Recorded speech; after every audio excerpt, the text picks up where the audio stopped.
eu chego chegando, você está falando mal de matemática, Thiago? Não pode. Você sabe Pois que eu é, estou me não é mal, não é preparando. mal. Não é que eu não gosto da matemática. Ela não gosta de mim. Ela não gosta de mim. A gente nunca, sabe, nós nunca fizemos parte da mesma turma, assim, do mesmo bolinho. Quando eu chegava num lugar, Ah, ela ia então. embora. Quando ela tá, sabe aquela coisa assim? A gente nunca se fechou muito, não. Mas temos que resolver isso, viu? Porque não É, existe é, formação humana adequada sem o mínimo de nenhuma. Eu aprendi conhecimento com muita matemático. dor isso. Com muita dor. Eu tô me preparando para fazer uma provocação, acho que eu vou fazer semana que vem. Não para você, uma provocação bem mais. Porque eu tenho poucos problemas, então eu vou arrumar um pouco mais. Eu estou me propondo a fazer um programa dos negacionismos de esquerda. Opa, Porque muito tem bom. coisas, né, que a nossa. E eu nem vou falar de astrologia, que eu acho que um grave. O povo que gosta de astrologia vai começar a me xingar. Mas uma das coisas que eu quero abordar é a forma como a esquerda tem, na média, assim, uma relação ruim, pelo menos na esquerda brasileira, uma relação ruim com conhecimentos técnicos e matemáticos, de uma área que eu chamaria, a gente chama de STEM, não sei se você já ouviu essa expressão, que a Não. STEM é uma sigla para Science, Technology, Engineering e Mathematics, né? Então, a ciência, tecnologia, engenharia e matemática, que é uma área e é interessante porque o Lula, que é um cara que teve acesso a pouca formação na vida, ele tem uma noção absoluta do quanto isso é importante. Tanto que a maior parte das pessoas não sabe, uma das coisas muito importantes que o Lula fez nos governos anteriores foi criar, né, a Olimpíada de Matemática. Aliás, é interessante porque a direção do Instituto Matemático de Matemática Pura e Aplicada adora o Lula, porque foi o único governo brasileiro que investiu em matemática. E além disso, eles, depois de criar a Olimpíada de Matemática, que foi para todas as escolas públicas e tal, agora no ano passado eles criaram um acordo com o governo federal, do governo federal com o INPA e a Prefeitura do Rio de Janeiro, para criar um instituto no Rio de Janeiro que vai receber 100 estudantes bem colocados na Olimpíada de Matemática por ano para fazer curso de matemática, num curso coordenado diretamente pelo INPA, porque ele sabe o quão importante isso é para o desenvolvimento, na verdade, do país. Nenhum país tem soberania se ele não tiver a galera de STEM trabalhando com condições para desenvolver o Brasil. E hoje a gente tem um fenômeno que é particularmente importante, que é a história da soberania digital. E Uhum. soberania digital a gente só vai ter mesmo quando a gente puder usar redes sociais estatais públicas construídas no interesse nacional, reguladas e soberanas, né? E isso significa que a gente precisa de muita gente com formação na área de STEM para poder possibilitar isso. Tem outras coisas, dia desses, ó, o Baraci aí, tudo bem, Baraci? Bom dia. Bom Que eu dia. estava conversando com o pessoal também, coisas que parecem muito, mas mulherada fazer engenharia é uma coisa importantíssima para a gente ter equipamentos adequados para o nosso corpo. Eu não sei se vocês sabem, por exemplo, que os carros, os airbags, eles são projetados para o corpo médio de um homem. E isso significa que, em algumas situações, as mulheres morrem muito mais em acidentes em determinadas condições. A gente conseguiu resolver isso, em parte, com as crianças, com as cadeirinhas, mas não consegue resolver para os corpos das mulheres. Eu fui fazer um exame de mamografia e eu falava para a moça, eu tenho certeza que esse aparelho foi projetado por um homem, porque não é possível que não haja uma forma diferente de fazer isso aqui que não seja tão desconfortável, tão dolorosa, tão, né? Então, a área de STEM, ela é uma área que é central para a gente ter desenvolvimento soberano, para a gente ter política pública que atenda, né, realmente de maneira diversa. E então, ela é estratégica e, ao mesmo tempo, ela tem uma profunda conotação política de inclusão e Total. humanista, porque tudo que a gente usa na vida, ao fim e ao cabo, foi projetado por um engenheiro, entendeu? Então, né, a gente tem que fazer esse ser um espaço de diversidade, um espaço de amplitude, um espaço de pluralidade, para poder a gente ter também equipamentos que vão atender aos diversos públicos, nas diversas situações, para ter equipamentos que as pessoas, porque como durante muito tempo STEM era uma área reservada a homens brancos de classe média ou classe alta, a gente tem uma série de demandas sociais de equipamentos, de tecnologia que nunca é suprida, porque esses homens sequer sabem que essas demandas existem. Então, isso é um debate que eu ainda vou provocar a galera. Vou fazer Mas o meu programa bom, de negacionismos de esquerda. E um dos primeiros pontos é esse, com certeza, que é a história da gente se apropriar da tecnologia. Tecnologia tem ideologia. E as redes sociais são a maior prova disso, inclusive, né? Elas demonstram como elas foram criadas por homens brancos, jovens, de classe média, média alta, com problemas de relacionamentos. Com traços psicológicos muito específicos, esses homens, né, a grande maioria das pessoas que trabalham nessa área, lá no tal do Vale do Silício, tem um perfil muito parecido, inclusive porque também eles foram, né, alguns deles criaram as primeiras startups que tiveram, entre muitas aspas, sucesso, porque esse sucesso é muito bem financiado, né?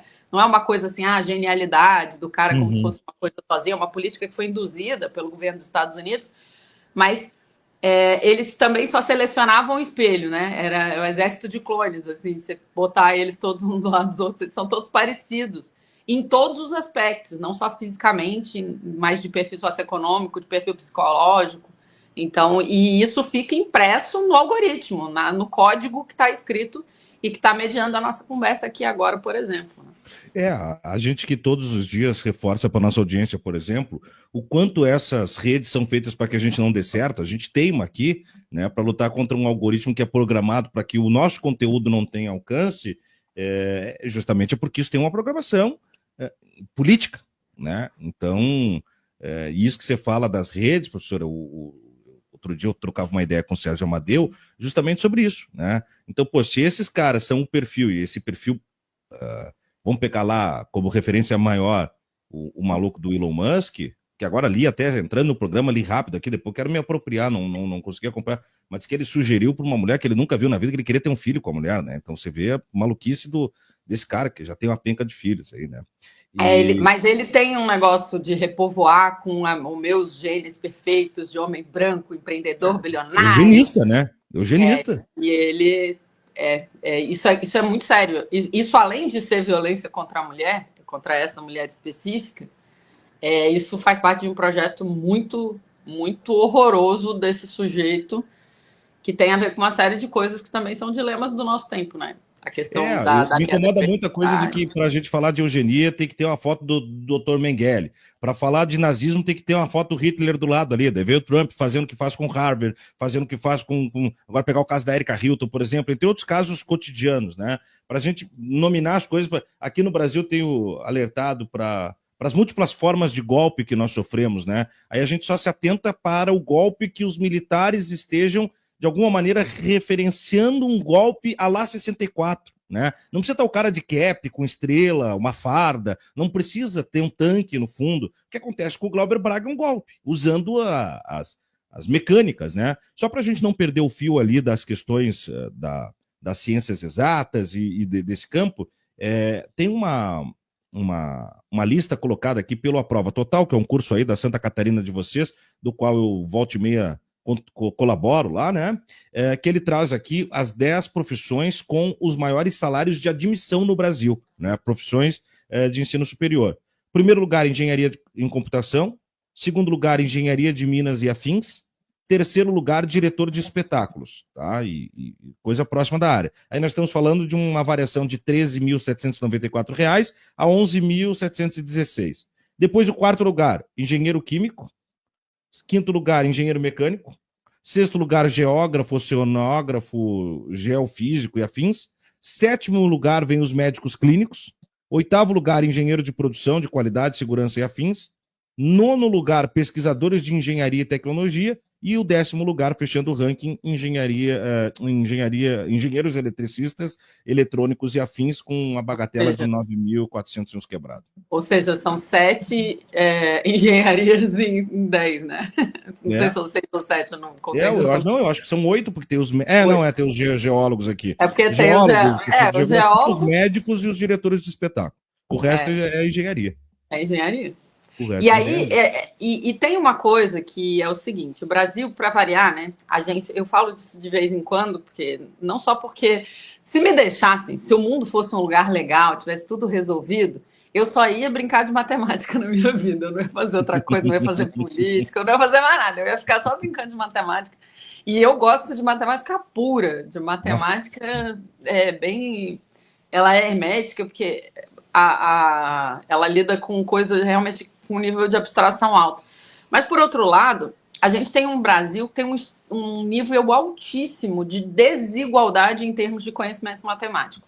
Toda avaliação que a gente faz, qualquer um, Enem, Saeb, a, o PISA, qualquer avaliação que você faz sobre conhecimentos dos nossos estudantes, comprovam que o conhecimento matemático dos nossos estudantes é baixíssimo, é muito abaixo da média, ele é um conhecimento fragmentado, mal construído, tem problemas de todos os tipos, mas tem dois elementos que eu queria chamar a atenção. O primeiro é que por incrível que pareça, uma vez um cara chamado Aldo Pereira escreveu um livro que a ignorância matemática ele escreveu um livro, não, desculpa, um artigo na Folha de São Paulo há muitos anos atrás, que ele dizia que a ignorância matemática é um projeto.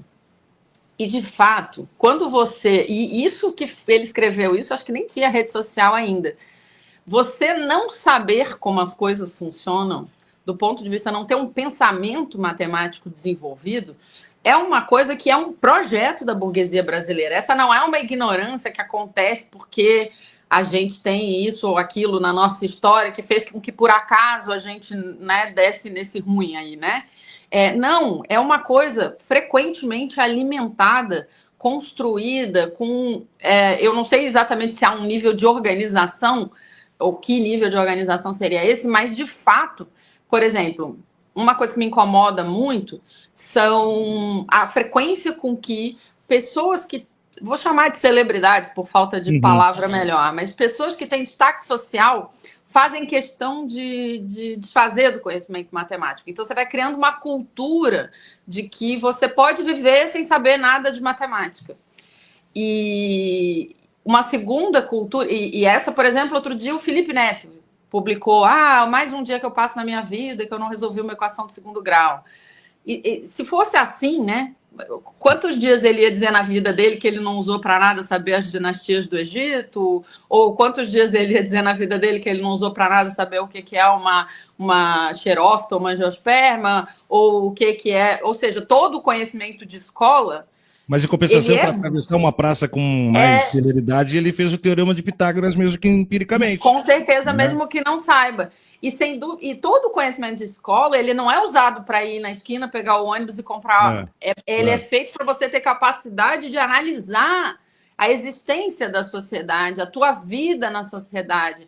Então, você precisa... E eu valorizo todos os conhecimentos, eles não são básicos à toa, todos eles precisam estar ali, física, química, biologia, história, sociologia, filosofia. Eu sou uma pessoa das humanidades que lê bastante dessas coisas todas, né? E que fico procurando ampliar sempre o meu conhecimento. E quando ele faz isso, ele está participando, queira ele ou não, do incentivo de uma cultura de dizer que aquilo não serve para nada. O que é muito irônico, sim, se tratando de uma pessoa que, na verdade, querendo ou não, só trabalha com matemática. Porque qualquer transmissão via YouTube é um enorme código matemático, é uma quantidade imensa de números trafegando, é uma quantidade de tecnologia enorme funcionando. E se você não tem um pensamento matemático, e na verdade o Felipe tem, porque ele compreende o funcionamento desse negócio, melhor do que eu, né, obviamente, você não consegue compreender esse elemento. E aí eu sempre digo para os meus alunos, se você não sabe isso, você é um objeto sendo usado pela máquina e não uma pessoa usando uma máquina. Exatamente. Né? A outra coisa é que a gente tem uma enorme desigualdade também, porque existe uma cultura que é meio oposta a essa, que é esquisito, que não, matemática é uma coisa só para gente muito inteligente.